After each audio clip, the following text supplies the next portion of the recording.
Woman, whoa man, whoa man. Welcome to Happy Suffer. Nailed it. She was a thief.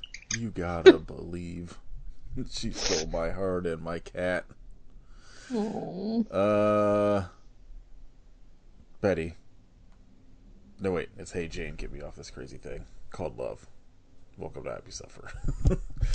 That's all I Very want to good. talk about is how apparently this dude is a beat poet in the 90s and making a living off it that he can Yeah. live off of in San Francisco. He also just uses the same song and changes the Well, words. yeah, that's how you know he's good. Yeah. That's what a good Duh. artist does. Yeah.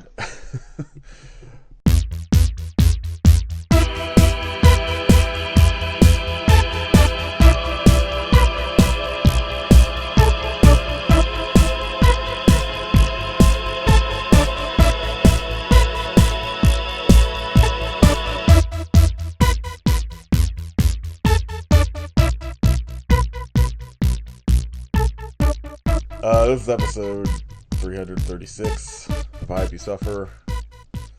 Um, Hello. I'm Heed. Get that big Oh, heat out of the way. if you can, get her the paper. They're very Scottish. I don't know why I did like a New York thing. What? Because they're in San Francisco. You know what? Get off my back, Yeah, okay? San Francisco, the New York of the West. I mean, actually, I'll be. Your, your Ranger John Vicky Johnson. I'm gonna. I was so delighted. I'll be commandeered car driver. I know you don't have a rate. We're gonna talk about 1993. So I Married an Axe Murderer, a banger. It's not a horror movie, but I was like, everything's the worst, and I want to Well, watch something fun. yeah. I would say There's some, the elements. crime overtones and also Weekly World News Yeah, I make it forgot that was in here. uniquely. Yeah, yeah. And that apparently Mike Myers made an entire Netflix series about like that Penta Verte Weekly World News bullshit or whatever conspiracy thing in it. Oh, really? Yeah, there's like a 6 episode something Netflix series specifically about the whatever the weird conspiracy they talk about in this movie. And now I Hmm. was like, well, I might have to watch that before we cancel Netflix. Yeah. And apparently he hangs dong in it, so Oh, no thanks. I'm in. Thank you though. It's weird because like I've well, like number one, I have been a huge proponent of this movie since I was like I don't know 13 or whatever it started fucking airing on like Comedy Central relentlessly. Because Mm-hmm. you know how they would get like those movies and just play them fucking 12 times a day for some reason. Like Yeah. that's how I got like became like obsessed with like Dirty Work and I don't know, some of like those other like 90s comedies that kind of like flew under the radar a little bit. And I feel like this is one of them where like somehow it like made its money back but was considered a flop. And like I don't know, I've always been a fan of this movie and I'm glad it sort of seems to be gained like a cult following after like streaming came around cuz it rocks. It's not like Hot Rod, where like it's fucking actively making me crack up, but I think it's like genuinely a pretty good like comedy and like, but like it's I don't know how to explain. It's one of those movies where it's like it's not like laugh a minute comedy, but I think it's genuinely funny and has like a funny premise and like I don't know. I'm not like a massive like Mike Myers fan. Like Yeah. I like Wayne's World. And Mm-hmm. like when it came out, the first Austin Powers I thought was funny, but then I just became like so fucking tired of it like immediately. Yeah, that's fair. But like I don't know, I think it's good. What's your opinion? I think when we were texting, you said you have seen it, but probably not in like a decade. Yeah, it might have actually been longer. So, I like this was fine. I like the premise a lot because I feel like there was like a weird time when there was like comedies based around I'm just gonna say it's murder because if you think of something like Serial Mom where it's like on the outside of it, it's just like a funny little like family comedy. This is a rom-com or whatever. And then in the background, there's like murder happening. And like, obviously this movie, not to the same degree as Serial Mom, which is like, Right. has murder in it. And this is kind of just like, Serial Mom is like suggested murder. Literally like John Waters' like take on like a horror movie, basically. Right. Right. So this is like very much just a rom-com. And like, it's interesting to me now in hindsight to watch it because, like you said, I had definitely seen it, but not any. I might as well not have, except for like I was gonna say I knew what the premise was, but it's literally called "So I Married an Axe Murderer," so like you kind of know. But it has that like feel of like I loved. It has like a nostalgic feel to me because it reminds me of other things that I love, like I just said, Right. Serial Mom. Also, specifically, this is kind of a weird stretch, but it reminds me of Casper and it reminds me of Addams Family because of the aspects of it. Like specifically in this one, he's watching A Current Affair, which was like A huge like if thing you in the 90s. yeah, and so it's like anytime there's something, and then like in Addams Family when they're in, and there's like this, the Weekly World News has it too. A Current Affair is talking about there's basically this like they call her something else in this movie, but she's essentially like a black widow, which is like a woman who marries men and kills them for their money or doesn't always marry them, but there was like that I feel was like such a weird thing. You know how we talk about like quicksand. It's like that was Right. just like such like a urban thing, an urban myth or what have you, where like that was a thing. There was just like women running around killing men, which I'm, as you know, that's Yeah, fine with women's me. rights and wrongs. But yes, but like the feeling of him watching A Current Affair and like watching this story happen and then him being like, oh my God, is this happening to me in real life? Like there was like a nostalgia to it to me. I also am like not super into Mike Myers. At the time, I thought Austin Powers was funny. I promise you, if I watched it now, I would think I would not find it funny. I don't know. But like I it's feel, a timepiece. I feel like the first one, outside of like there's a lot of sexist jokes specifically because it's about James Bond. Right. And so like it's, making fun of those things, but like those jokes to me usually aren't funny. But there's shit in those movies that like I've seen in like montages of like watching a documentary or whatever where I'm like, oh, that's still pretty funny. And like I think Wayne's World, both of them still hold up pretty well. And like I do really like Wayne's World. like, I will say that. and I think Mike Myers is somebody who is generally funny in things. Like he was good on Saturday Night Live. Yeah. And like when he like just would randomly like pop up in things. But like I don't know, there's like a thing about a lot of those like 90s SNL guys where I'm like like Adam Sandler's somebody that I thought was funny on SNL, but I never clicked with in his like general comedies. But like when he'll pop up in like things like Dirty Work as just like the devil for like a scene and stuff that usually I'll find funny. But it's just like he's one of those people like that when he is in like the main role. Yeah, like Billy Madison and shit that like I just never clicked with. And I feel like Mike Myers is sort of like one of those people, with the exception of like this and Wayne's World kind of thing. Yeah, I really like Wayne's World. I think that character works. I think what doesn't work about Mike Myers to me is his I don't find it believable to me. This is going to sound really dumb, but watching this movie, the issue that I had with it is that I don't find him believable as like a rom-com guy. Like I understand very much that this movie is like a comedy. There's a lot of weird slapsticky stuff that happens in this that like very much felt. This movie to me sort of felt like an extended SNL skit. Yeah, like I can see that. Where like, they're like pretending to like kick each other's crotches or whatever, and it's like, just like really weird slapsticky stuff like that. But I just don't find him charming or believable as like the boyfriend character. And what I was going to say earlier before I talked about how it felt nostalgic to me, I find it so interesting because he really gives, like, and this is hindsight now, right?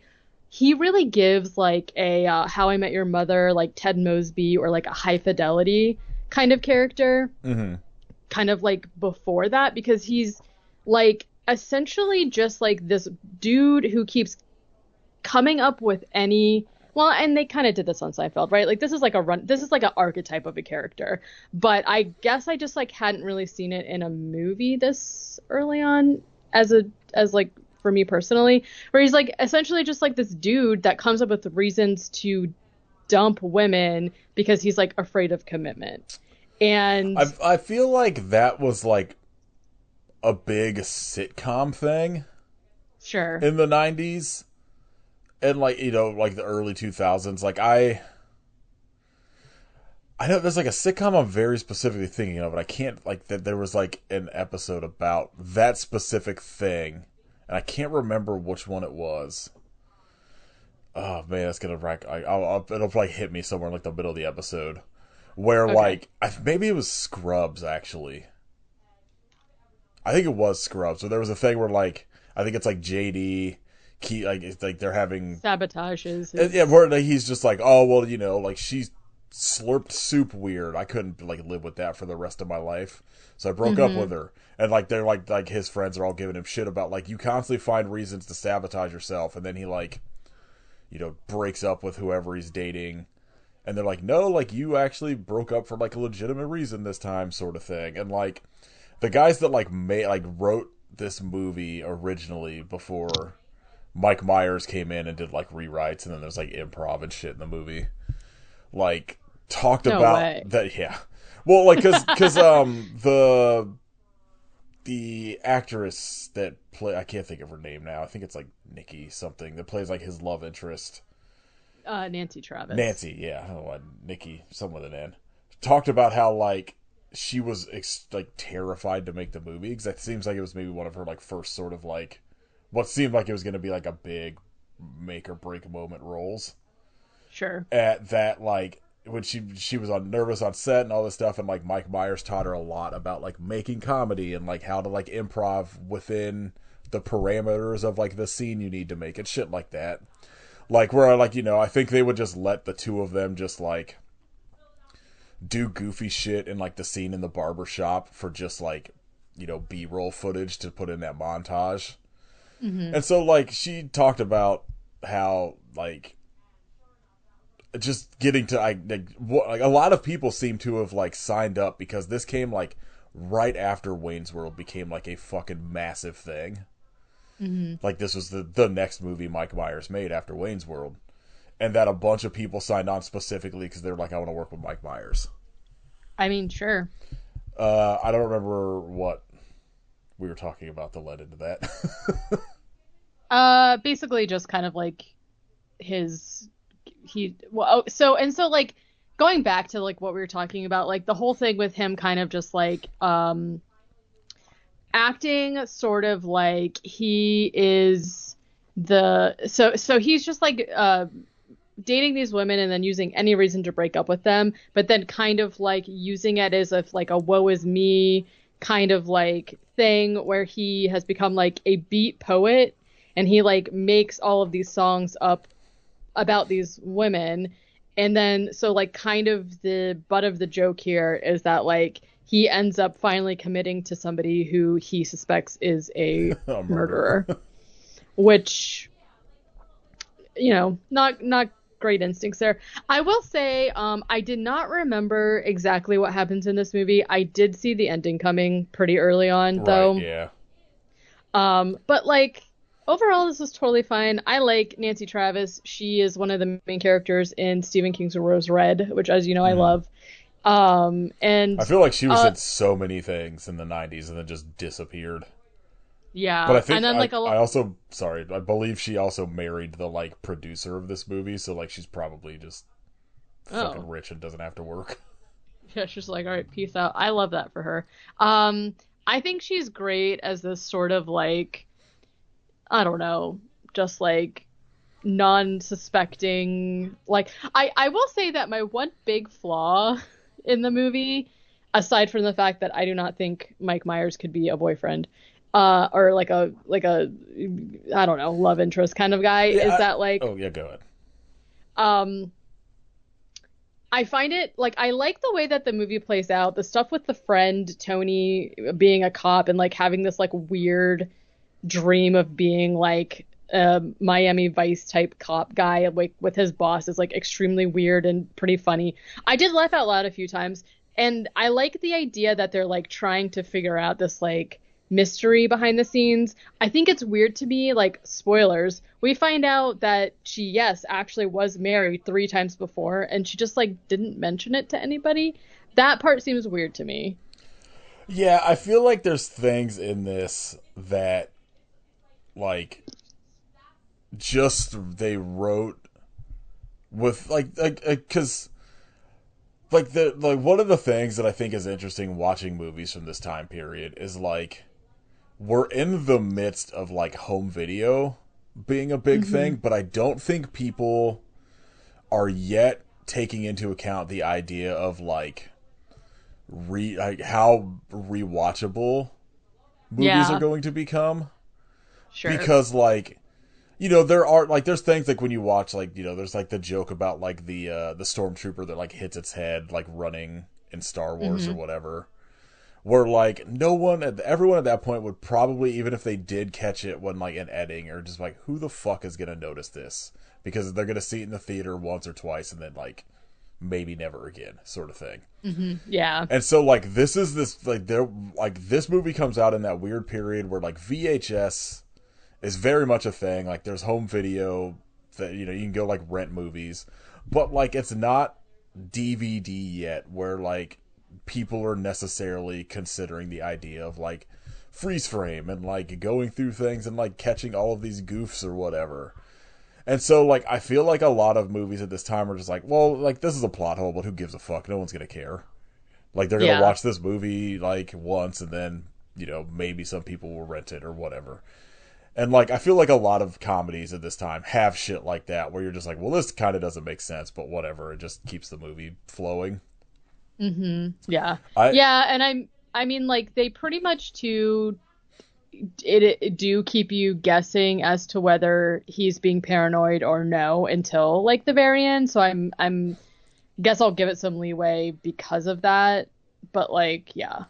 it's interesting. Like Lori and I recorded an episode recently, and we started talking about kind of mid 2000s comedy compared to like the it's a generational thing where everybody looks back at like the comedy from when they were like a teenager as probably like the peak Hmm. version of comedy and like for like me that's like mid to like early to mid 90s or whatever where I feel like I started like really paying attention to like comedy and like generally I would say like Mr. Show and Conan O'Brien were like Conan O'Brien's late night show were like the two things that like really got me into sort of like weird comedy.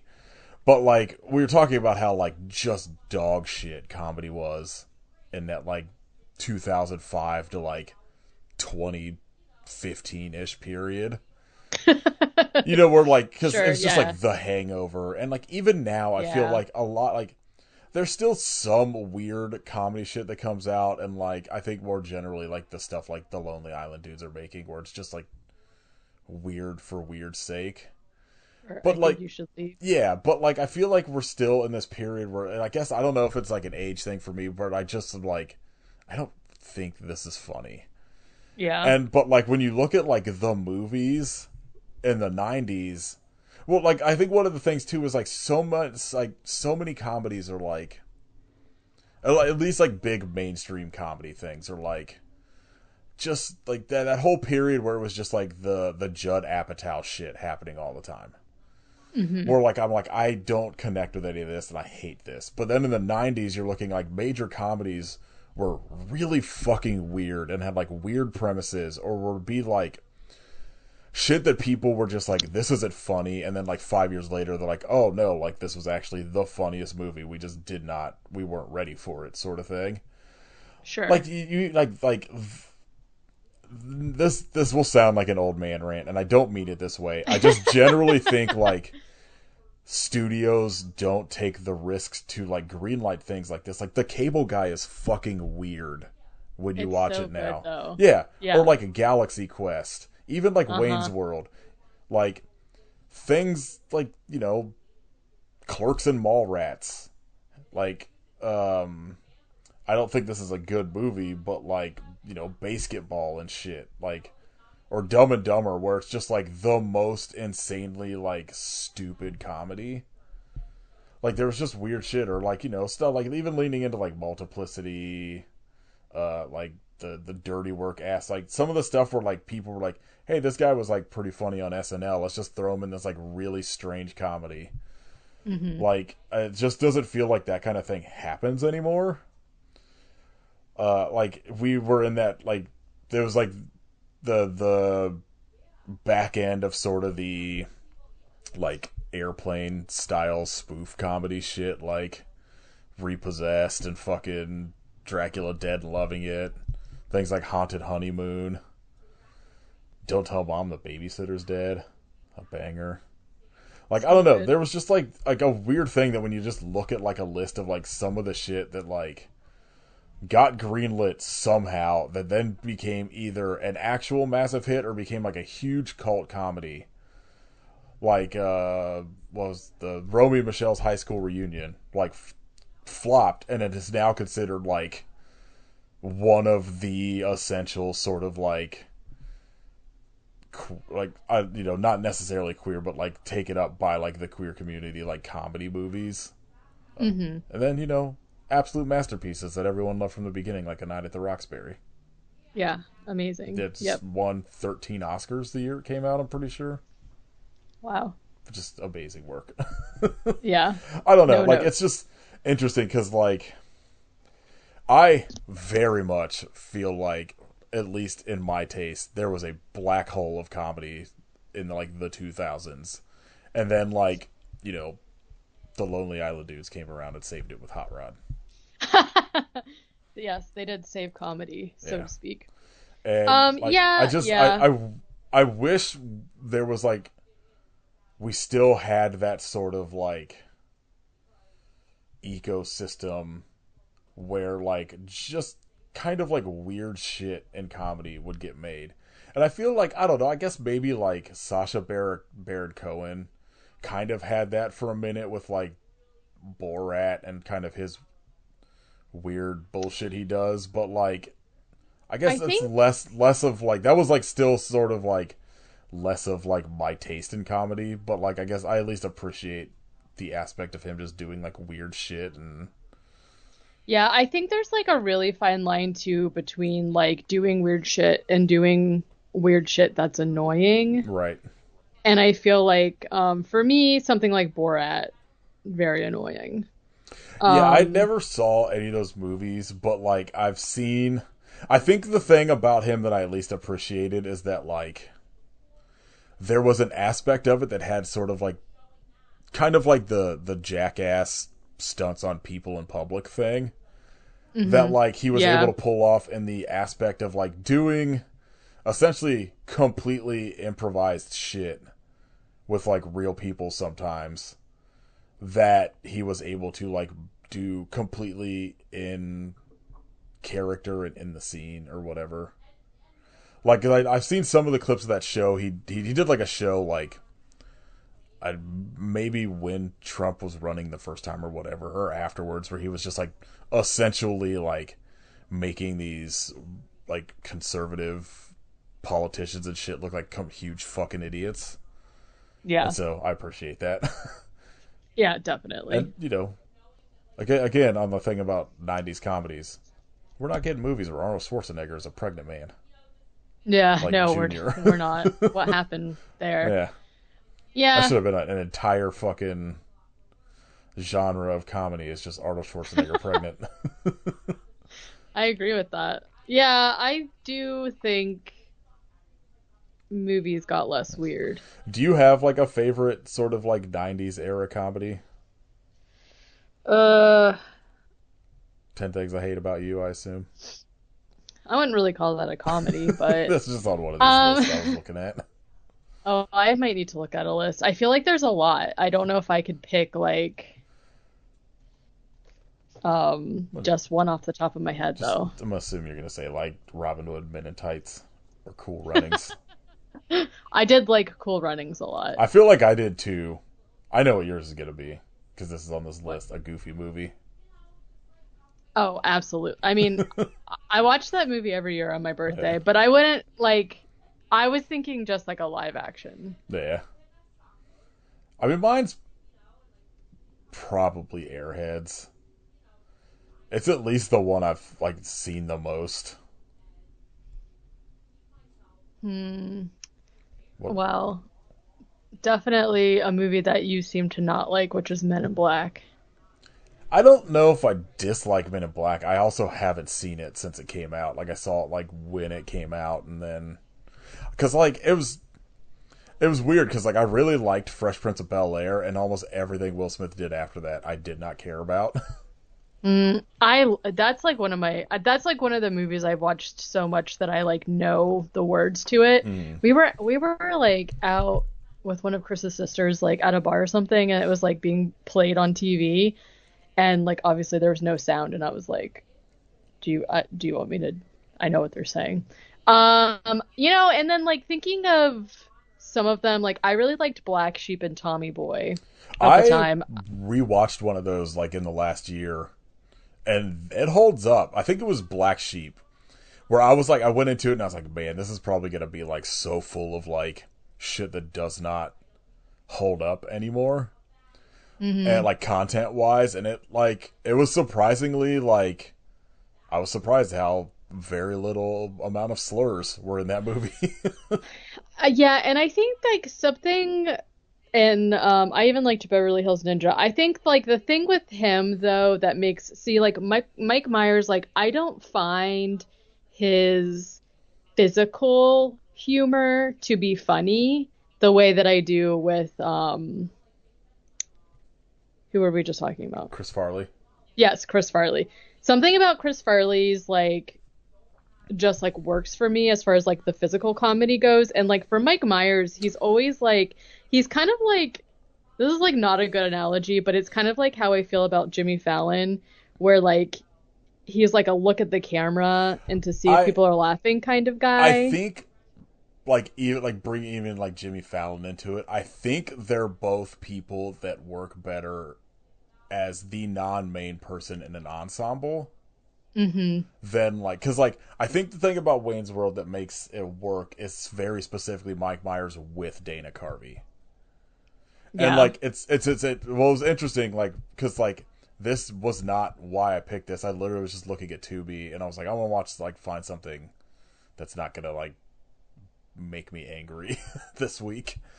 And came like saw this and I was like, oh, we should do this. But like Caitlin and I have been slowly working our way through like all of the SNL 50 anniversary Hmm. stuff that's on Peacock right now, and just kind of like watching these like there's like an entire like hour and a half documentary on just like the audition process and like interviewing people that were like on the show.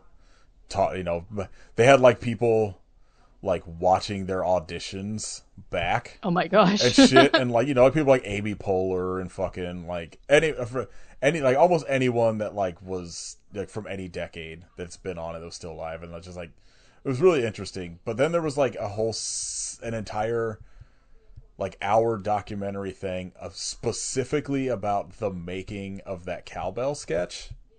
Hmm. And it's weird because I don't find Jimmy Fallon to be funny, but like there's things like that sketch where like him in that ensemble is funny. And I Sure. feel like Yeah. Mike Myers is kind of one of those people as well, where like there were things on SNL that he did where it was like he was the main person in it that I found funny, but like not in the same way that I would watch like something more current and seeing like just like Andy Samberg doing something you'd think it was funny Right. by himself or like whatever. And I don't know. Yeah, like I agree with you, but there's all about it's weird because it's one of those things where I'm like, yeah, I don't think I find Mike Myers funny in most of the movies that he's the star of, but I thought he was very funny in like SNL doing shit. Yeah. It's weird. That makes Yeah. sense. Yeah. Yeah, we can get into the plot since it's been like Okay. us ranting Half an about hour. comedy. Also, like I need to not keep looking because I'm like looking through the list and I'm like, oh, also I love this, loved Mrs. Doubtfire, of course. And then there's like all of the kids ones, which some of them I still love, but I don't necessarily like listen. I know that it's a little questionable now. Heavyweight's still one of my favorite movies. There was actually a thing Um, I read recent, like yesterday, actually, I think, of Kenan Thompson discussing the like 30th anniversary of Heavyweights oh and wow. talking about how he was like, man, like, he's like, I remember making that like movie like it was yesterday, and like just talking about how much that movie like meant to him. I still think it's really funny. Yeah, it's fine. Obviously our attitudes around weight and whatnot have changed. But again, I don't know. I I mean, think it's we also like agree. a kids movie where like I feel like that's like probably still shit that Yeah. pops up in like kids movies and shit now. Oh, I'm sure. Because then I'm like looking through some of these and I like don't necessarily. I'm like, oh yeah, I love this movie, but I don't wouldn't call it a comedy. Like Matilda, I love Matilda. I don't think I would consider that a comedy or Sandlot. I mean, I think those are both generally comedies that just have serious things in them. Yeah. Like that was a thing that I feel like some like a lot of people were doing well in the 90s was the like quote unquote like dark comedy. Like even Yeah. down to like, Wes Anderson starting like Rushmore is very much a comedy, but it's also like not. Mm-hmm. And like, then it became like that version of it just became like the Judd Apatow movies where it's a comedy, but it's like a serious comedy sort of thing. And like I just did not click with. Yeah, I mean, some of them work for me and some of them don't. But I don't really consider myself like a comedy person. Like, well, I should say I don't really consider myself like a comedy movie person. Like, I will watch shows for Mm. comedy, but not so much movies, and I don't really know why. It's because most of them are bad. Yeah, that's It's probably it. it's one of those things like because I watch like a lot of documentaries and listen to like fucking commentary tracks of movies and stuff, and like a lot of there's like a real like intersection in how difficult it is to make a successful horror movie and a successful comedy movie, and they Yeah. all have to do with just like essentially like the same tenets of like getting the reaction from the audience and like the the the way you sort of like take either aspect from like a horror or a comedy from page to screen to make it work is like some people can do it and some can't, and it's just like when you can't, it's bad.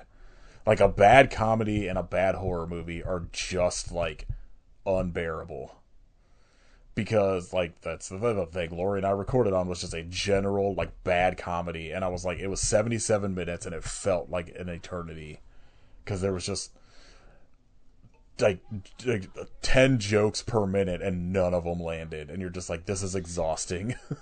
Yeah, I mean, I that makes a lot of sense to me though, because like I feel like the things that you're trying to elicit from comedy or horror are like Yeah, reactions, like like strong reactions. Either you're like scared or adrenaline or whatever, or laughing or like humor. Whereas like if you're watching, I don't know, just like an action movie, it's like cool, like great. yeah, like You're action, not like really trying to get an emotion out of somebody. So when it doesn't work, it like really doesn't work. So that yeah, like I can see I that. think there is an aspect of that for almost any genre where like a bad drama is going to be exhausting and fucking terrible as well.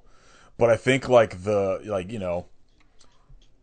watching like if you're watching like a horror movie or a comedy in a full theater, and like you can like in like a horror movie, I think of like seeing what it was probably like to see like the Blair Witch Project for the first time, like right when it came out, nothing about it in a theater, and just Me, that like atmosphere of just people freaking the fuck out is probably like a contagious thing. It's the same way that like yeah, if you go to see a comedy, it may not be like the funniest thing in the world, but if everyone else is like dying, you're probably going to get caught up in it a little bit. Sure. And so, like, it's just the complete polar opposite is that, like, if it's a comedy and it is dying in the theater, it's just a miserable experience that you're just like, I can't fucking wait for this to be over. Yeah, that's fair. All right, let's get into the Um, plot. yeah. Okay, so I married Big an coffee ex-murderer. cup. Yep. Hello. It's the fucking worst. My I my fucking least hate it. favorite thing in the movie is his reaction to that coffee cup. Because also my reaction was like, I fucking want that. It is the biggest cappuccino I've ever seen in my life. It looks delicious. So it starts in San Francisco. We're in the city. We're at a busy coffee shop, and we meet Charlie, who is Mike Myers, and his best friend Tony, who I forgot his name, but I like him. Yeah, he's another one of those people that's in like all of the movies at this time period. It's like Tony, no wait, Anthony Well, I can't. Legauchi or something like that. I'm thinking LaPaglia. LaPaglia. Yeah. I can speak, okay? It's already bad. And they're basically in this coffee shop, and they're basically starting to talk about how you find out right away that Tony is an undercover cop because his outfits are kind of crazy. Yeah, he's trying to be like Um, Serpico, I think is the thing one of the things I read is like his like sort of unspoken like character thing is that he's like obsessed with the movie Serpico. yeah, he does bring it up Oh, later does he? too, but yeah. Um, but they're basically talking about how Charlie like sabotages his own love life by like breaking up with women for no reason. Like we were talking about earlier, like for instance, one of the women he really liked, but she smelled like soup. I mean, I need that's fair. more. No, I need more info because it depends on the soup. If she smells like chicken noodle, that's I gross. mean, But if you like, smell like soup all the time though, that's a problem. yeah, maybe. Um, Like I don't want to so smell like even a soup I love all the time. I do. You would. Just smell like tomato soup all the time. I don't like. I don't wouldn't say I like tomato soup, but a French onion. Oh I don't know if I god. want someone to smell like onions. That's what I I'm just mean. talking Like about even soup I like like now. even soups that I love, if I had to smell it all the time, I'd be like, I hate this. Go away. She smells like a broccoli cheddar. Fair. Um Anyways, he's like talking about all these women, like reasons he broke up with them. I don't remember if like this is the scene or not, but he's like talking about how one of them literally was a kleptomaniac. She stole stuff. And I was like, all right, let her live her life, but whatever. Um, and then Charlie does like a slam poetry song about his different exes, and it's like bad, but somehow I guess he makes a living doing that. It's It's basically just like her name was Rhonda, and then there's like music playing in the background, and then he's like showing pictures of the women behind the stage, and I was like, that seems it inappropriate, is but okay. insane to me that like this is the thing that they're like, yeah, this dude makes a living doing this. Slam Because poetry. it's not even like it's fucking terrible.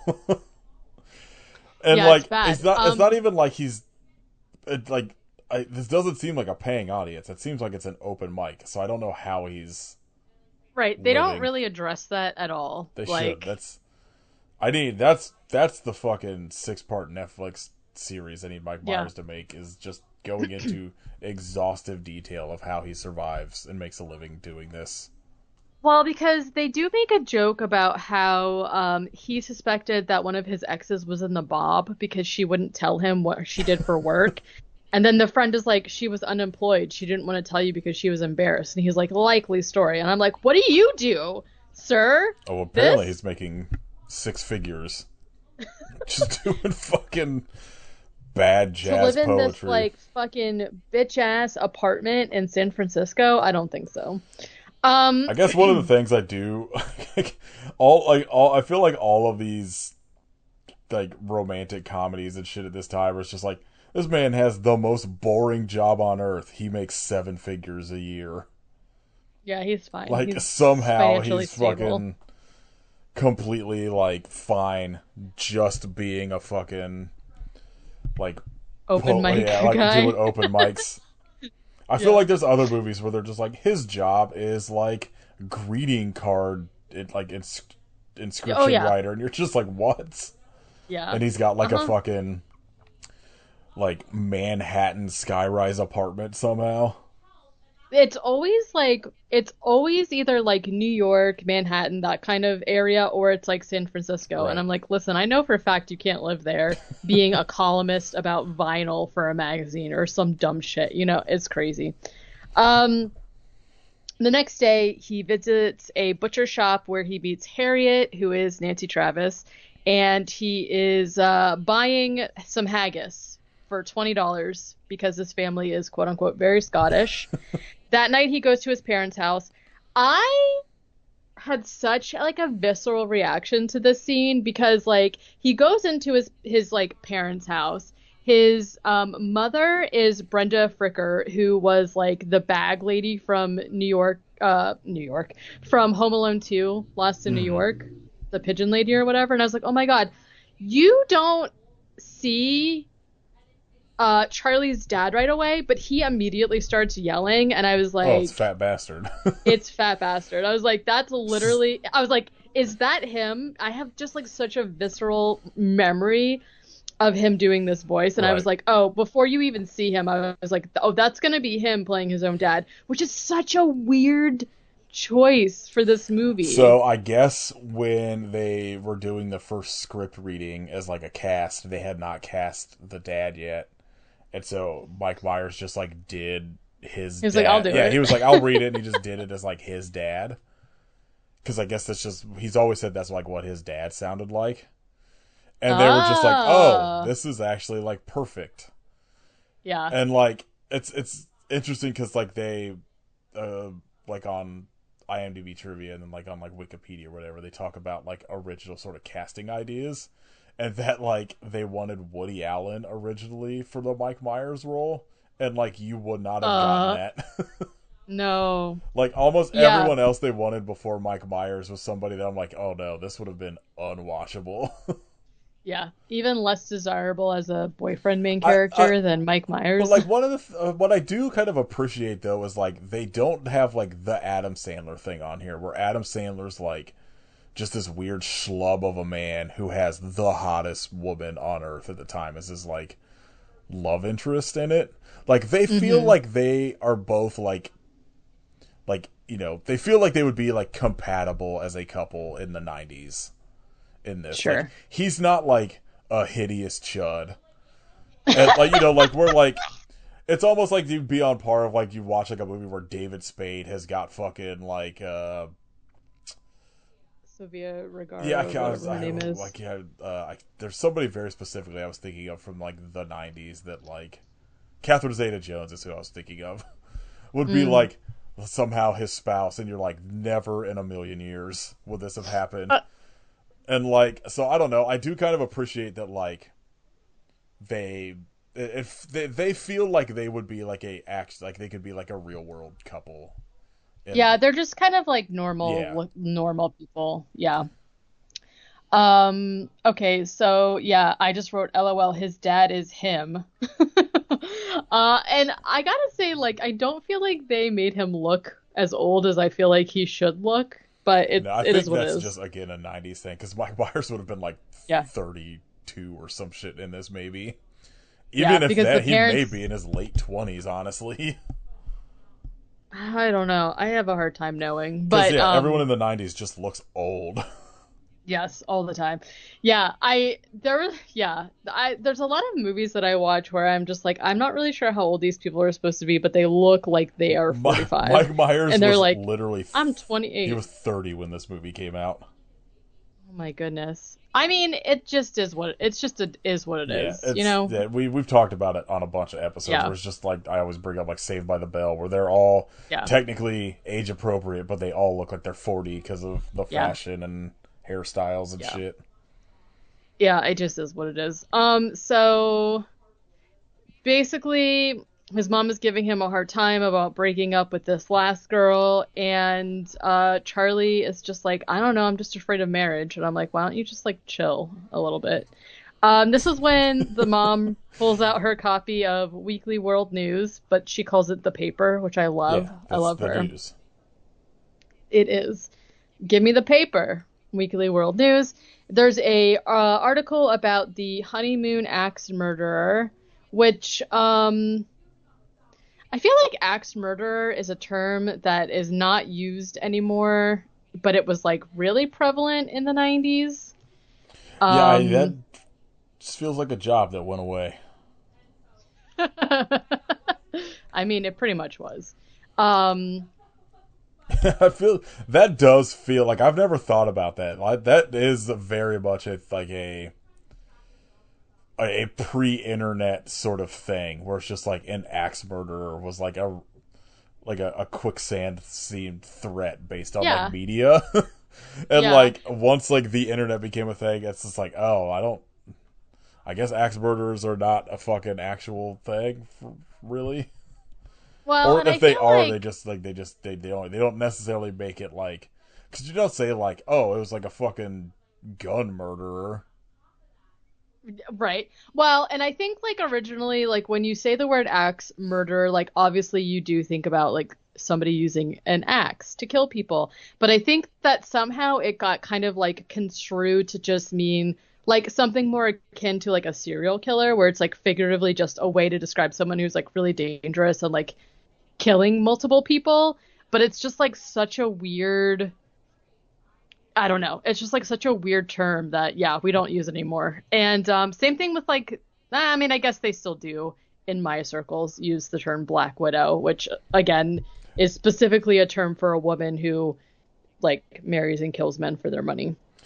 Yeah, I But it's feel like like this, that still comes up as like at least in terms of like a comedy trope. Like that was like I guess like the last like I could think of specifically was like there was an entire like 3 or 4 episode arc of 30 Rock about Selma Hayek being a Black Widow murderer in it. yeah. And like specifically the thing that I'm thinking of in this too is the same with Adam's Family, Right. where she's like a Black Widow, but she's also doing the thing where she's like changing her appearance and name so that people aren't catching on or whatever. And that's what the Weekly World News like article is saying, that there is a woman who is marrying men and then on their honeymoon she's axe murdering them, even though I don't know, that's like not really, I guess there is an axe at the end, so that makes sense. But still, anyways. Yeah, it's just And then I wrote, it's just the thing that now that you've mentioned it, I'm like that. I feel I didn't even tell you the last time I've no, seen yeah, the premise of an axe murderer in like as like a thing like outside of like the 90s. yeah. We retired. The axe murderers retired. Woke They're all woke retired now. killed the axe murderer job market. That, that's exactly it. Um, then I wrote, ooh, do they have eels? Because like the family's talking and there's like a big fish tank, which also is like such a 90s, like early 2000s thing to have like a huge fucking fish tank, and there was eels in it, and I was like, that's really gross to me. I feel like that I've seen that before in like a Chinese restaurant. Like all I the ones in Ohio always had those huge fish tanks, and I remember specifically one that was just eels. That's so weird to me. Um, okay, so we get a scene here of Tony, like I said earlier, he is a cop and he doesn't like his job. He's unsatisfied because because he became a cop because of how cool cops look on TV, and like this isn't really like a TV. And he has like kind of a back and forth with his boss, Alan whose Arkin. name I'm blanking. Yeah, okay, who is like basically just like, I don't know, can't you come in here? I don't know. It's like a whole bit. I did think that this bit was like pretty funny because it's like kind of out of place and like why is this in here? Which made it kind of funny. Like I feel like it's really just like their delivery of the lines to each other. Right. I thought was funny. But he's basically just like, why can't I be a cop? Why can't we have like a cop on TV situation, whatever. Um, so later, Charlie goes back to the butcher shop, and this is the busiest butcher shop I've ever seen in my life. There's like line out the door. She's there by herself, and Charlie is basically just like, "Hey, so my dad used to be a butcher, and like I can just help you."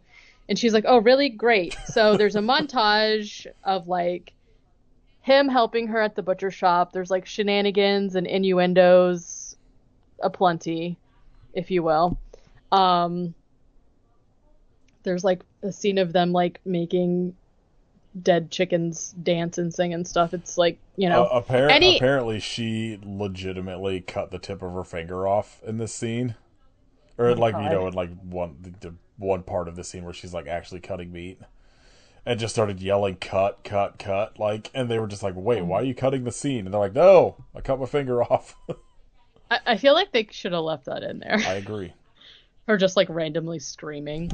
Um, but yeah, there's like pretty much any joke, innuendo you can think of surrounding meat and or sausages and whatnot is like in this like little scene. Um, Afterwards, the shop is closed and she's just like, "Oh, like thanks so much for helping me. Like that was super nice of you." And like he is offended that she's calling him like nice or whatever. They're eating hot dogs, delish. And he asks her to tell him something evil that she's done before. And she jokingly, and she's just like, "I don't know, like, what do you mean? What do you consider evil?" And he's just like, "Oh, like how many people have you brutally murdered?"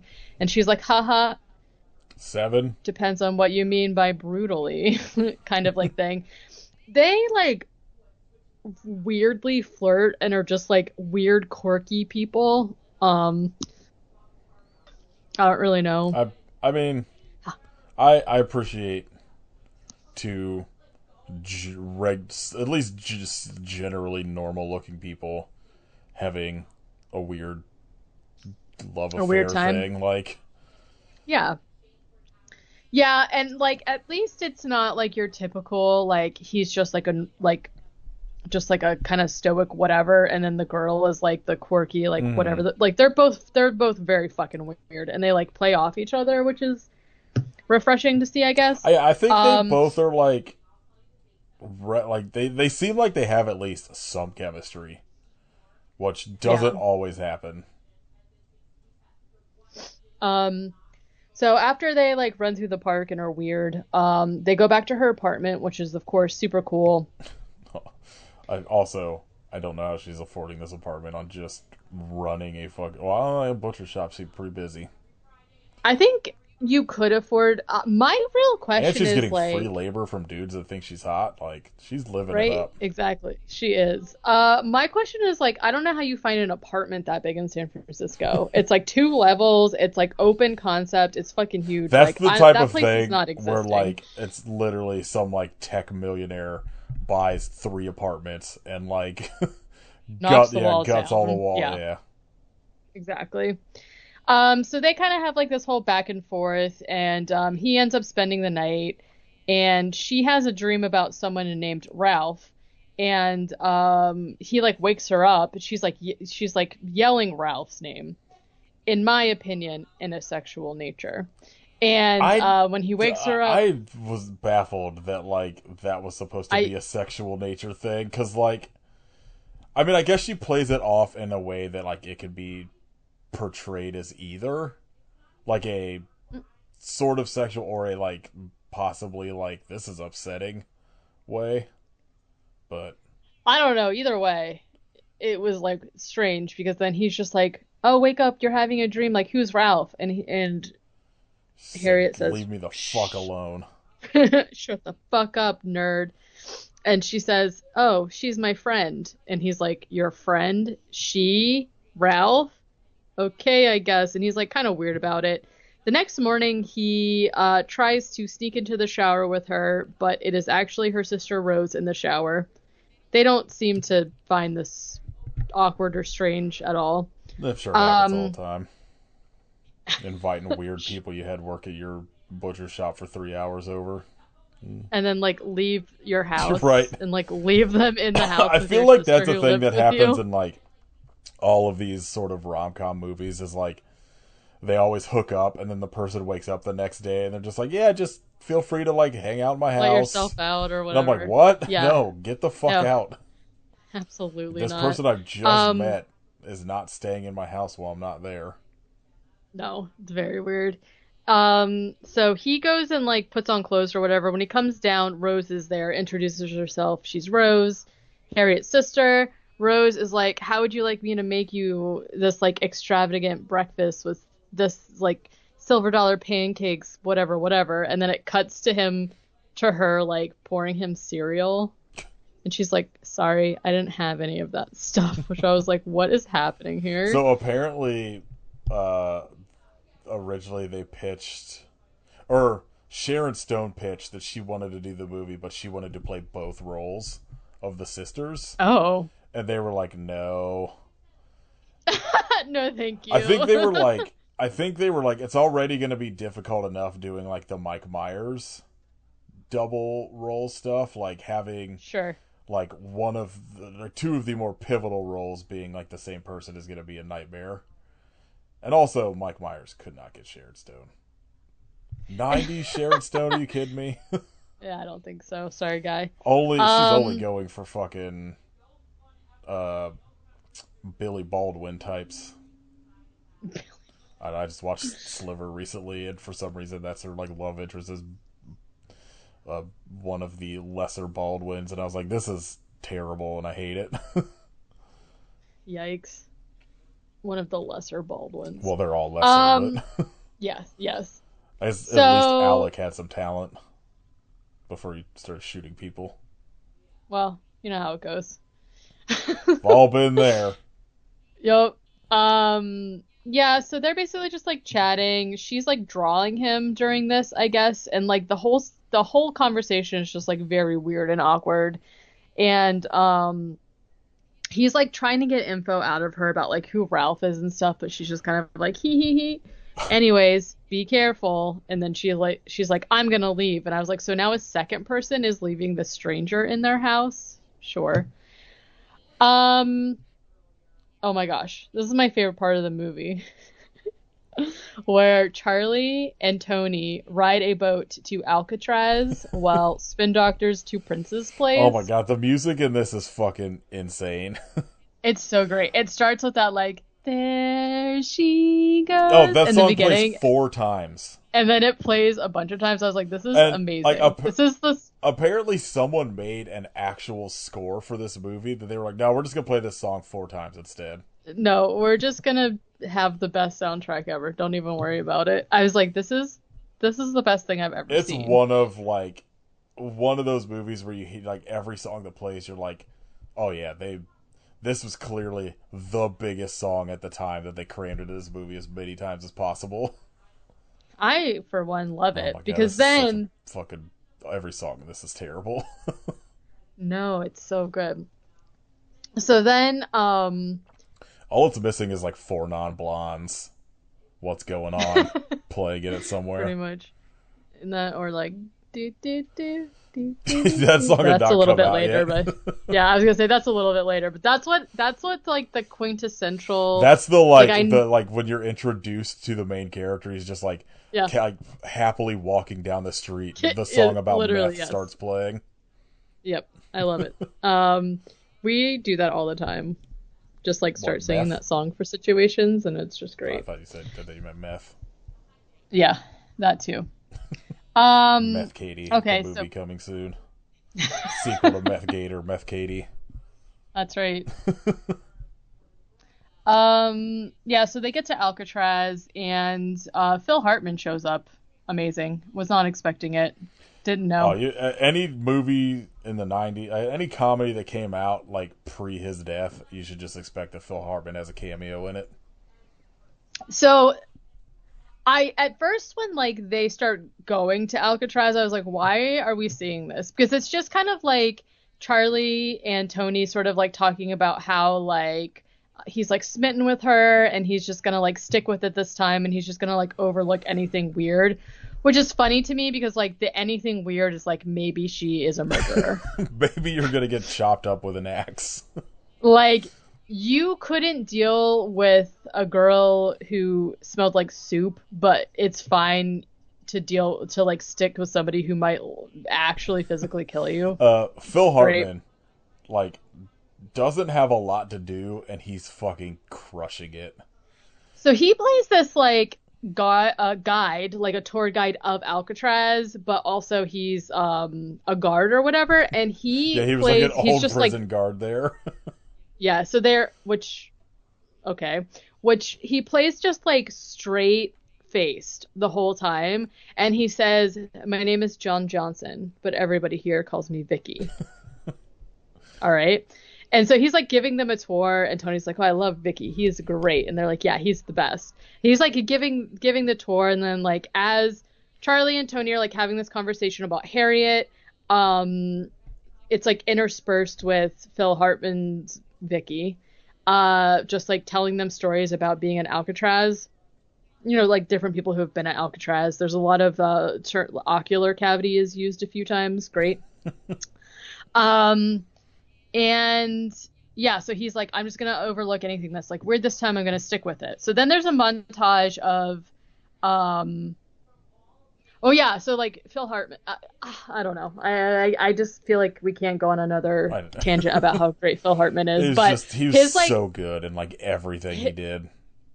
yeah, his like just like telling this like really serious like story about how somebody's like prison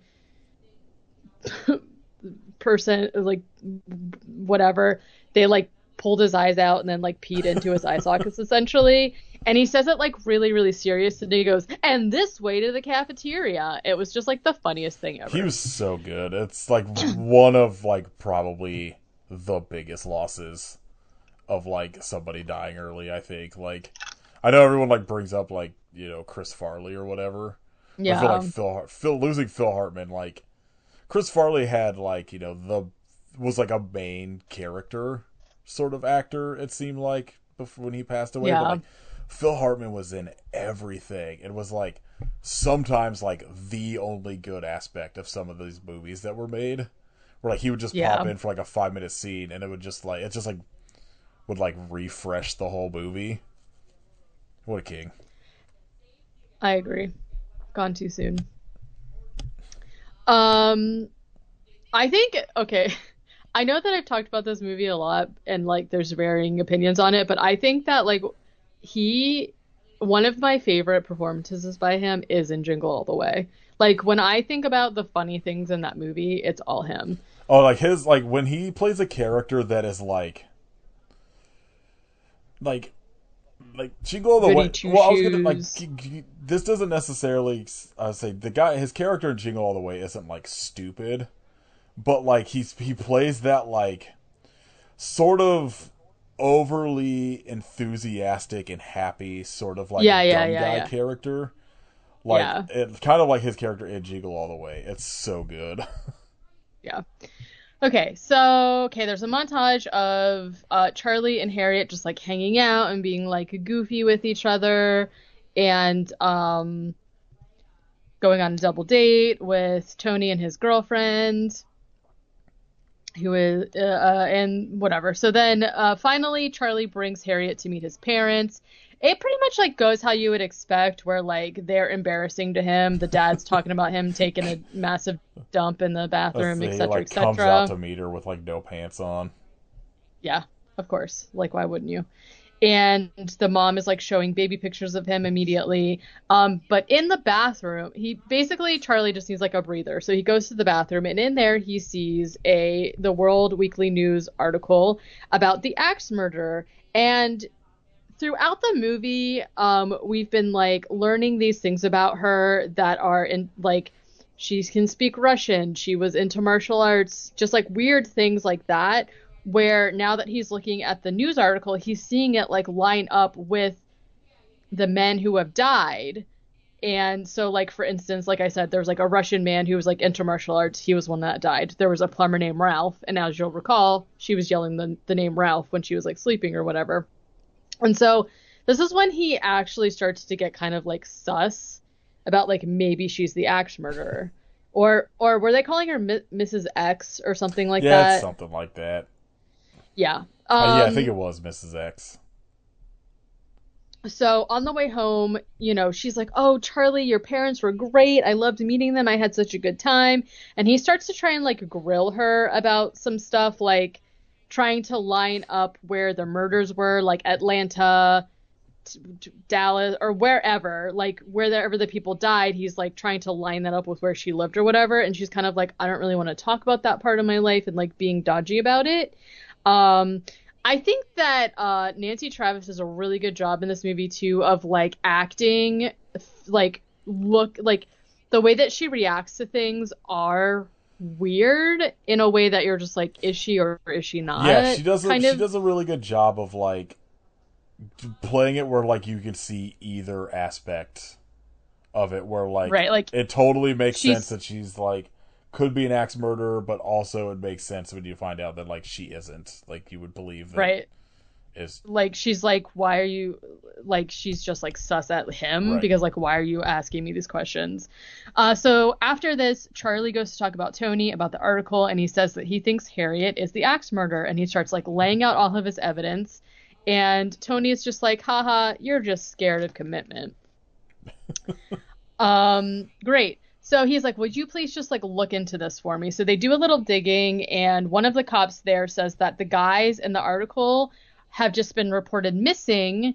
They technically have not been found dead, as well as all of their wives are missing also. And he's like, okay, that's weird. This is the scene I was talking about in the beginning of the episode where Charlie is watching A Current Affair. Even like the sound of like the little theme song thing, I was just like, this really takes me back to like watching this and like Unsolved Mysteries and stuff like that, which Right. I love. But there's a Current Affair segment about how poisoning is becoming a big thing, like being murder via poisoning, and it happens most within families. And as he's watching this, Harriet comes in with a health drink that she's made him, and she's like, "Here, drink it." And he, of course, is like, "Oh my God, she's trying to poison me," which doesn't make sense in the scheme of things. Like him being so scared because like they're not married yet, but it's fine. He basically like locks himself in a closet to avoid drinking the health This drink or whatever. closet is insane. Yeah, I don't know what's going on with that. Again, inserted just like a such a weird joke. Like the Um, amount of stuff that falls on him when she closes the door is that closet has to be 40 feet tall. yeah, it reminded me of like a Legends of the Hidden Temple thing where they like fall Oh yeah, down into right. the thing and Yeah. have to like climb up. um, so yeah, so later basically they both apologize to each other, and he's just like, she's like, "I shouldn't have tried to make you drink the drink, like sorry." And he's like, "Well, it took you half an hour to make, like I'm sorry, whatever."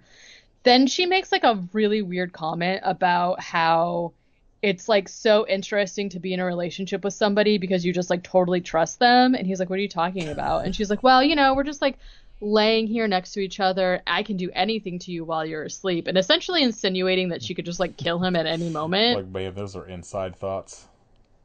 Yeah, literally. Keep that to your fucking self.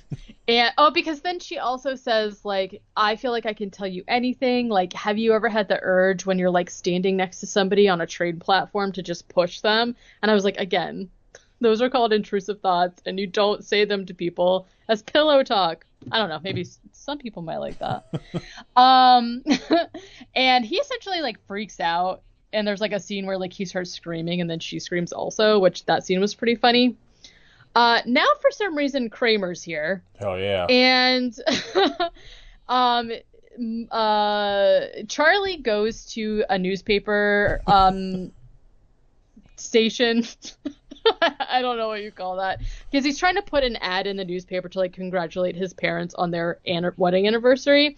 And Kramer's there. He overhears Kramer and this other guy talking about how the plumber named Ralph, who was previously a missing person suspected to be a victim of the axe murder, has been found actually dead. So this is the first time, because he kind of like placated himself by being like, well, they're just missing, who knows. I feel like at this point in the 90s you could still just like drive to another state and people would think you went missing kind of situation. And so like he didn't have any evidence that those people were dead, but now a body turns up in a sewer, which is ironic. And he freaks out. He's trying to find out. There's like this like weird overblown scene where like he's trying to be like, oh well, what about the wife? And Kramer's like, oh yeah, I'm the shitty guy. I'm not like taking into account like that these are real people. I get it. And Charlie's like, no, what about the wife? He's like, yeah, I hear you. I'm a piece of shit. And he like eventually ends up leaving. And Charlie's like, I just wanted to know if they found the wife. And then the guy that works at the station was like, thanks a lot. He was my ride. It's I was like, so stupid. what? The rules. It's so funny. It's crazy. So after this happens, Charlie invites Harriet to Dolores Park, and basically she's like, well, what's like, why couldn't you wait till after work? Like, what's going on? And he basically like breaks up with her, using the excuse that like he's too afraid that she's going to leave him and reject him, so he's going to reject her first. God, I feel like and that she's was like, such a fucking like thing 100%. in these comedies like all the time. Which like, get the fuck over yourself. Anyways, have you seen High Fidelity?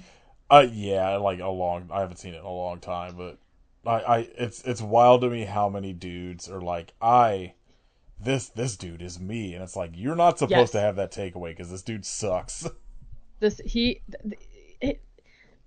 literally, like, I can't even articulate how mad it makes me to think about dudes like that guy and like this guy, where like, yeah, people were like, oh yeah, I identify with this movie, like I'm this guy, women just treat me like shit, and I'm like, no, you are the piece of shit, what are you talking about? And I feel like when I was gonna say like I would see this happening if you are like a stupid teenager. If you're doing this in your 30s, jail. Like, you are the worst piece of shit. Anyways, it made me really irate. Okay. Yeah, he's like, yeah, whatever. And she's like, so you're going to, whatever, like, fine, it's fine. And she just like leaves. She's got to go back to work, which fucking sucks. She had to close her store to come over there so that you could break up with her. Like, get it, whatever. So then after that, he does his like slam poetry bullshit about Harriet, and He doesn't blow the candle out this time. Oh shit! What's symbolism there? Yeah. How deep? It's a real poet. Yep, you know it. So Tony calls and says, tells Charlie that someone has turned themselves in for killing Ralph the plumber, and he's like, oh my god, this is amazing. So he like speeds over to Harriet's house and basically is like trying to convince her to get back together with him, and Harriet is just like, you know what, you'll just do this again, you blew it, buddy, and is like, no, I'm not, like, fuck you, shuts the door in his face. So he gets his like band to come and he does slam poetry outside of her window, and it works. I mean, don't tell me that wouldn't work on you. It would not. I really hate slam poetry. I don't know. He's pretty good at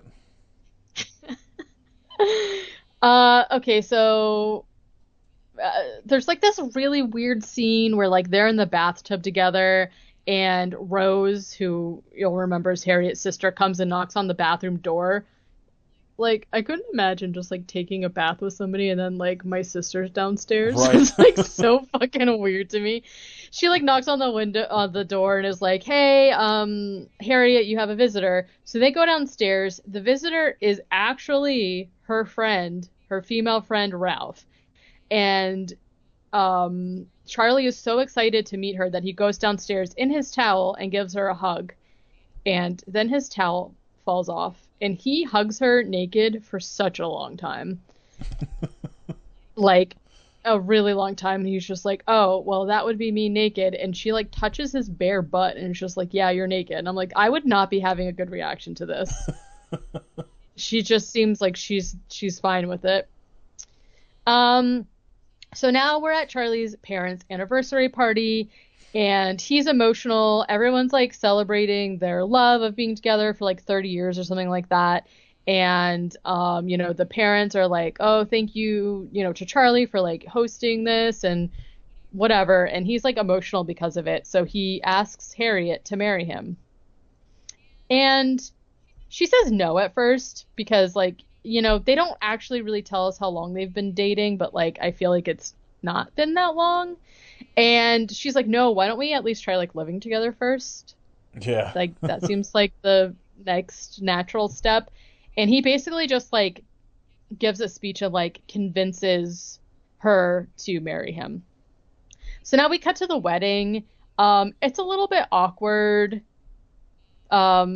Everyone's wearing like they're Scottish, like we said, so they're wearing kilts, but his sister, Harriet's sister Rose, is wearing like a plaid.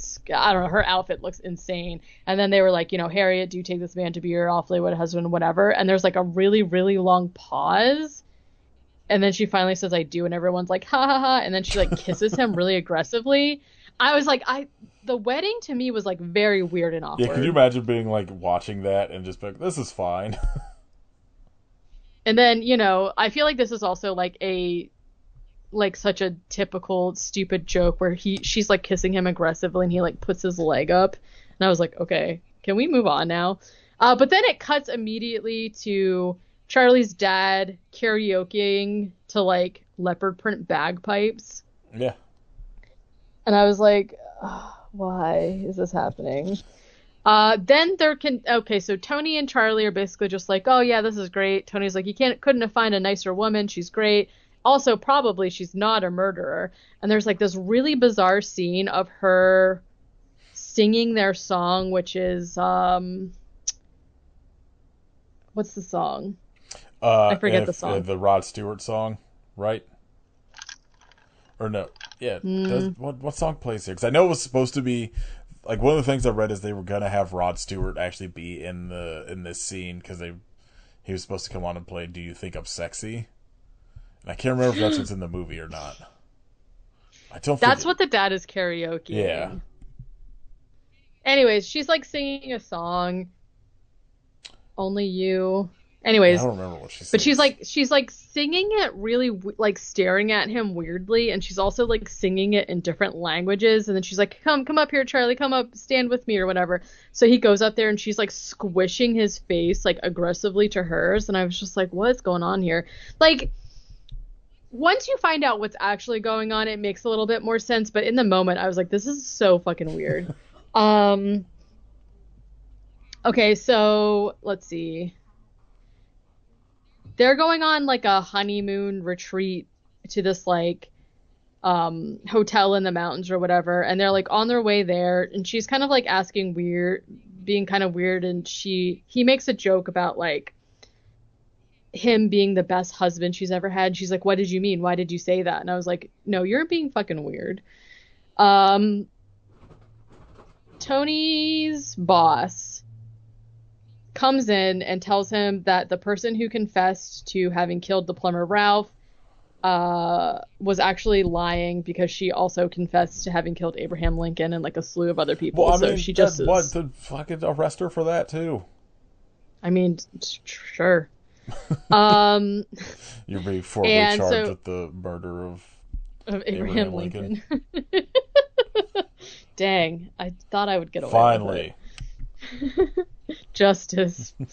Yeah, and he's like, they do this whole thing where finally like his like cop fantasy plays out where the cop boss is like, were you walking around sticking your neck into this case? I'm gonna put you on suspension, this and the other thing. And then they like have a talk about whether it was successful or not, which I thought was like pretty Yeah, it's funny. pretty good. But Tony basically is just like, oh my God, oh my gosh, okay, this is crazy. So Tony starts faxing photos of Harriet to a bunch of different people who, like, it's like a guy at a dojo, whatever. And he's basically faxing her photo to the pictures of the men who have gone missing and saying, like, is this that man's wife? And all of them are like, yes, this is her. So, meanwhile, they're at They're at the Mountain hotel. and they're basically like finding out that there's a storm coming. This scene also is just like very strange, and I like don't really understand. Harriet is basically just like, oh, I need an aspirin. Do you have like a drugstore at the hotel? And the guy's like, yeah, upstairs. And so then there's a scene of her like in the bathroom pulling a bunch of her wedding rings out of like a container full of powder that like I assume is crushed up aspirin. Like I couldn't figure out what was going on with Yeah, I don't this. know what the like the powder is supposed to be, but they're still they're you're still at the point where they're like amping up like, oh, is she actually the murderer or not? And so Right, and she's like got three wedding it's just like all rings. of this shit that like no one in real life would ever like. It's a scenario that like would never happen in real life, but would only happen Right. in one of these like extremely weird comedies. Yeah. So Like, why meanwhile, would like she have all Tony three rings with her on her honeymoon? all the time. I don't know. Like, and then she's like hiding it in crushed up aspirin, I guess. I really don't know. Um, so okay. So Tony, meanwhile, is like, I have to go save a life, like, see you later. I thought this was so funny. He is being flown out to like the island retreat or wherever they are, and basically, it's like, storming. There's a storm, like I said, and Tony's basically just like, how long will this take? And the pilot goes, shouldn't take very long. Actually, I have no concept of time. And I was like, Same. amazing. I love it. I don't either.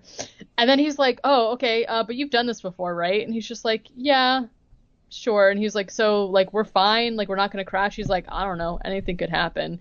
But like, their whole exchange was just like everything with Tony was like so out of place, but kind of like funny because it caught you off guard, I guess Yeah, is the right. I like the like slapstick aspect of like Yeah. all this stuff happening where like Tony's like trying to get a hold of Charlie the entire time. And there's just all these like goofy things happening that like stop it from happening.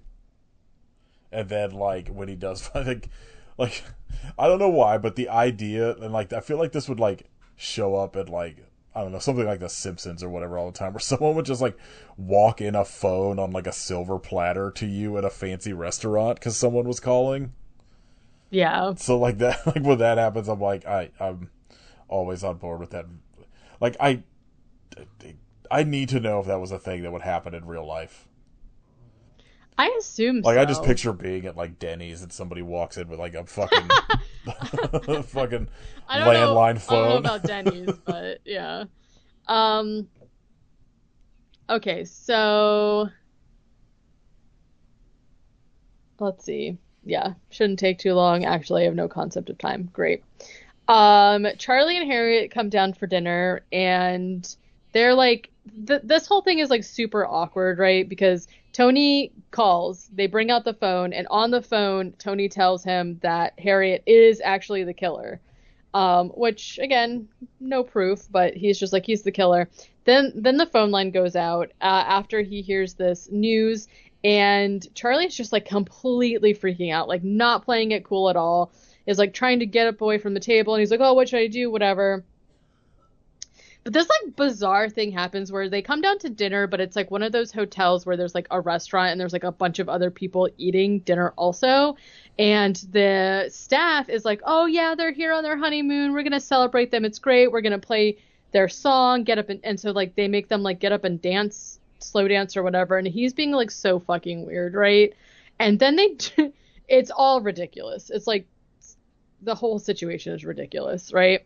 Then they do this thing called the honeymoon chair, where they put them up on a chair and then carry them up to their like hotel room. And I was like, oh my God, okay. Because like all he had to do really was like stay down with everybody else until Tony showed up, right? But like I don't know, ridiculous circumstances ensue and he gets trapped in the hotel room with her. She locks him in, and Harriet is like, "Listen, I really need to tell you something, and it can't wait." And she basically admits that she's been married to before, and he's like, "I know," and he like gets an axe from next to the fireplace and like starts attacking her, and she's like screaming, right? Because she's like, "What the fuck's going on?" They're like wrestling a little bit. He ends up like locking her in a closet type thing, and like running into the next room.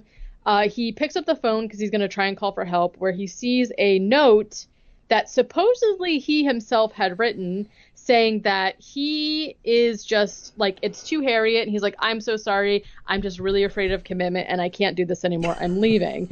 And as he's It's a good thing reading this, to realize on your honeymoon. yeah, right? Not too late at all. And like as he's reading this, Harriet's sister Rose comes up behind him with an axe. I was like, yeah, I saw this coming. Yeah. But she's basically just like, hi, you have to die because I'm not going to let you take my sister away from me. And yeah, so I'm just going to like fucking kill you. And she's like, you weren't supposed to have come in here and seen the note or whatever. Like, you're ruining my plans. And essentially, Rose like chases Charlie out onto the roof. And there's like this whole thing, like pretty standard getting chased by somebody with an axe on a roof, right? Like we've all seen Yeah. this. And this is all happening as Tony. Oh, I forgot to say there's like the joke I made earlier where he was like trying to commandeer a car, and what's that guy's real name? Which one? Oh, Charles Grodin. Oh, yeah, yeah. He's the dad from Beethoven. Yeah. He's like in the car and Tony's like, I would like to commandeer this car. And he's like, no. Yeah. And Tony's like, what? He's like, I know that you don't actually have the authority to commandeer my car, so no. And then like he decides he's gonna give Tony a ride to the hotel, but like it's like a whole thing, which again I found it funny. But Tony finally arrives at the hotel as this is happening. Tony goes up to the hotel room, he kicks the door in, he frees Harriet from the closet, and she's like, oh my gosh, we have to get Charlie, he's on the roof. But Tony is convinced that Harriet is the axe murderer, right? So he handcuffs her. And as this is happening, he shoots his gun through the ceiling, and it comes out the roof and almost hits Charlie, who's up there. This was the most realistic police work in this movie. Actually, very true. You know, Charlie, of course, like tumbles down the side of the roof, is hanging off the side. Rose is like stomping on his fingers and stuff as you do. You can clearly hear Charlie screaming and like kicking and scuffing against the side of the hotel, but Tony is like interrogating Harriet, and she's like, no, like it turns out, because he's basically saying like, okay, so you're telling me that your sister Rose killed all three of your husbands and made it look like they just left you and you had no idea.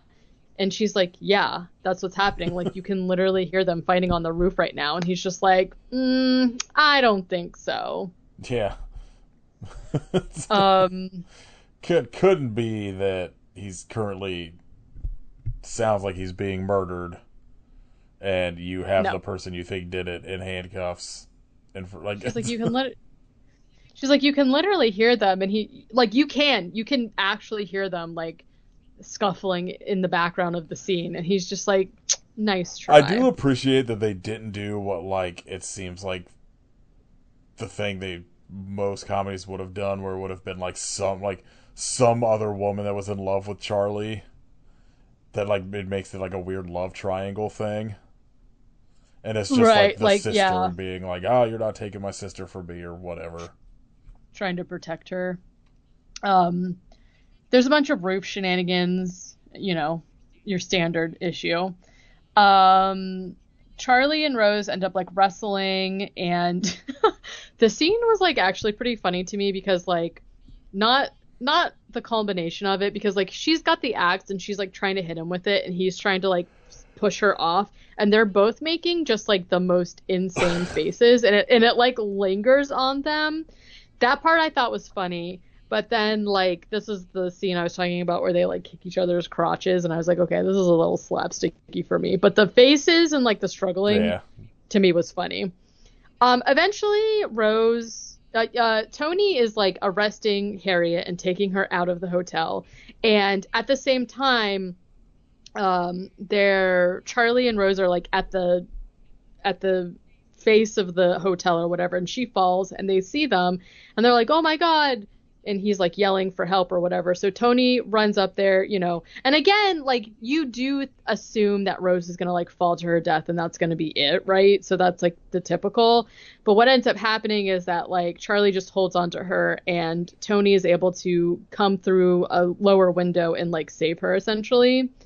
Um, so she's saved. And then it cuts to Charlie doing a nice song about, well, not so nice.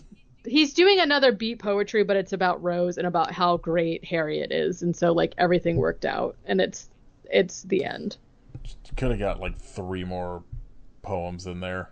Really, Yeah, really put this over the I top. feel, I feel, and then it plays there she Fucking Boo Radley's played so many goes, goddamn times in this there she movie. goes again. I do feel like 5 slam poetry songs were not I enough, think but the entire score should have just been Mike Myers doing weird jazz poetry.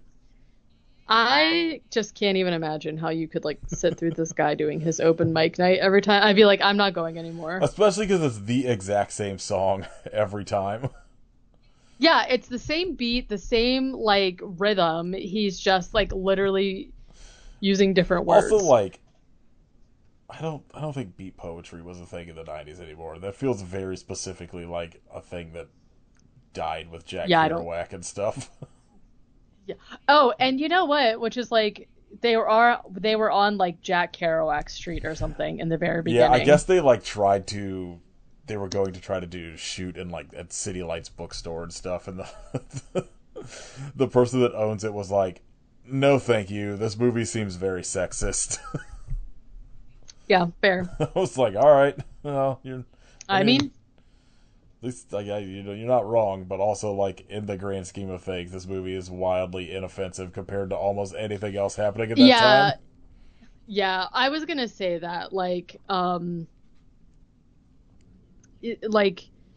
the thing that we were kind of that I was kind of like we whatever we're talking about like the like perpetuating this like dude who thinks that he's just Right. like a golden and it's everyone else's issues again is kind of like circumvented by the overall idea like I was talking about where it's like oh yeah he finally decides he's going to stick around but he thinks this woman's like a murderer, thus kind of making fun of him. So like yeah, overall I would say really inoffensive, surprisingly. um Yeah, I feel like so yeah, at like least from what I remember, I don't remember there like this feels like one of the few '90s comedies that there isn't like some sort of like gay panic shit or like some kind of fucking slurs in it. Like it's yeah, no, I don't feel like there's actually digs at anybody at all in that aspect. Like, and I think it's PG-13 too, so there's like there's like really nothing it's like gratuitous it about was real it. interesting like reading stuff about it last night because it's like apparently there was just like insane amounts of like rumors in the media about this movie and I'm like who the fuck like I guess technically it was coming right off of Wayne's World being like a huge hit but I'm like why was anyone paying attention to this to begin with? Like it's very weird that there were Yeah. like Hollywood rumor mill bullshit going on about So I Married an Axe Murderer. uh Yeah, I don't It's a know. banger. Everyone go watch it because I don't think it's streams very often for free, but it's on Tubi right now. So Yeah, I don't think so. yeah, and like it's I think it was a movie that was like not like I'm sure there's probably an upload on like YouTube or something, but like I don't think it's usually streaming for free very often. So go watch if you haven't seen it. It's good. I recommend it. All right. I refuse to look at the news. So what have you watched? Whatever since the last time we recorded. I don't think I really watched anything because we had company the whole time. Um, Let's see. I think I said last time I finally started catching up on Bob's Burgers, which I think I already talked about, and then I have been watching through that pop culture Jeopardy Oh, the fake Tiffany's husband's on. that's Mac was on, yeah. And so like originally I only watched like the episodes that he's on, and then we just like started watching it. It's actually like I've always liked Jeopardy, but I don't really consider myself like a smart Jeopardy person. Like normal categories in Jeopardy, like a lot of times I don't even understand what the question is. But for the pop culture ones, it's like it is culturally relevant to us mostly. So I enjoy it because I makes me feel smart to know about Furbies and whatnot. And there's like weird, really recent stuff. Like there was like uh um what's it called? A category that was all about like TikTok stuff, and I knew almost all of those too, even though I'm not like super on TikTok. So I It's was like, upsetting. this is so random. It was, but anyways, it's pretty fun, just as like a whatever thing. And then like I have a few documentary series that I've been watching, like true crime ones, but like not they're not good anymore. Yeah, it feels like a lot of there's just like the formula where and like they've also like it's I feel like there's a like they've reached the point where like all of the like big ones have been done to death to where now they're just like here's a 12 Oh, part series on like something that doesn't even need like 2 hours to explain. right. And like I feel like, there was this one, and I feel like you're getting the information obviously because like your people are like chronically online. You're getting the information. You don't need to wait to watch a documentary on something to know the info, Uh, right? And so it makes no sense to me that like some of these they're doing like 4 or 5 episodes on something that could be one episode, but then also sometimes don't have a resolution. And so that's, some of them I'll watch just to see like I don't know, yeah, whatever. like there's Um things where like I'll log into Tubi and there's like 30 fucking like P Diddy documentaries on there now where I'm yeah. like I don't know. Maybe some of you can wait till like there's a fucking resolution to whatever's happening and before making like these insane like Open-ended even documentaries. like outside of them being open ended. It's like it's I don't know. I don't know who's watching these where you're just like I gotta fucking find out all like what TMZ has to say about this. Like who cares? Yeah. I will say this one is interesting to me that they decided to do. There was a podcast that came out like forever ago called Scamanda, which was like about this woman who essentially was like faking having cancer to like get money.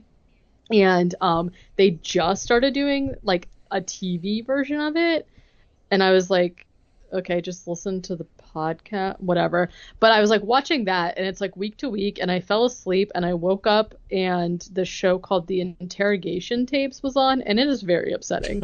So yeah, can't recommend if you're unstable in any way. But that show is crazy, and it's like obviously just all about quote unquote tactics that the police used to get people Right. to admit to things. Um, but I don't know. It's just like sleazy feeling either way. And then I don't know, watching the actual tapes of things is upsetting Right. also, obviously. Um, I'm trying to think. I feel like maybe I watched something that was fun besides Jeopardy, but I don't know if I did. Yeah, I think like outside we've just been watching like random bullshit. Like the other two movies I watched is I watched Vinegar Syndrome's like Blu-ray release of Corpse Mania, which is super good. But I've seen that Wow. before. It's like a like sort of like weird Hong Kong version of a giallo. It's Oh, very good. And then I watched 1989's Iced, which when like the Vinegar Syndrome sub labels put out, that is just like a ski lodge slasher thing. That's real goofy but fun.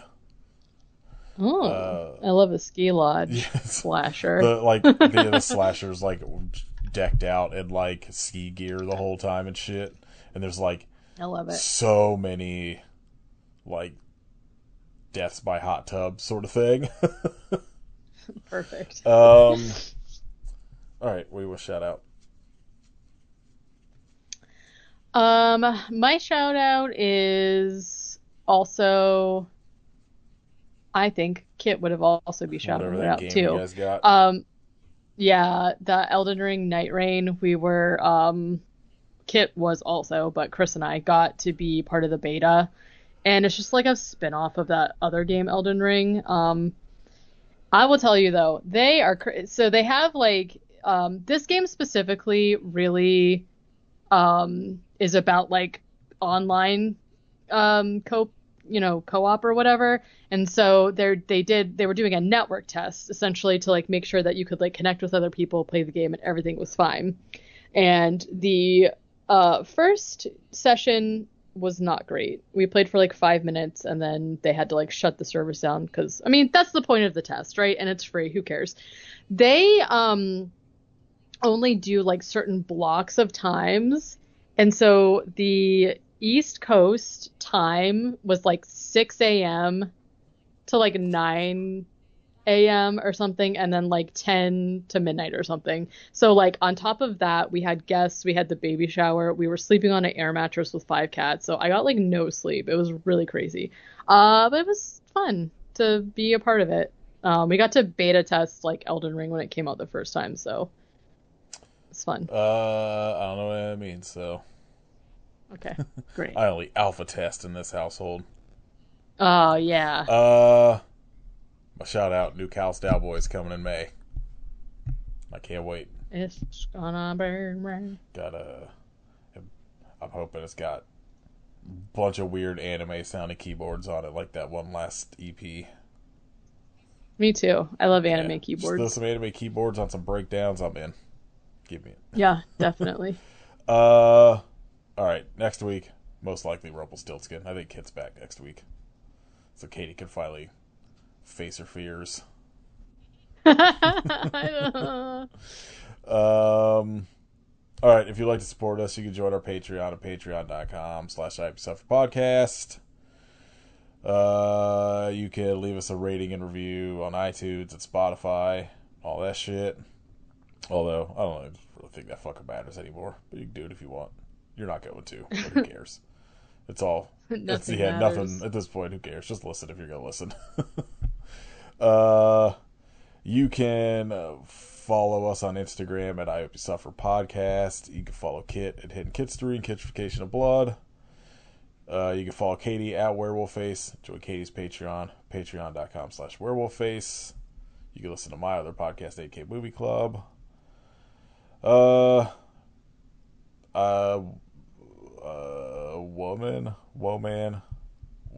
man. Perfect. Yeah, we should, next week when we record with Kit, we should only talk and beat poetry.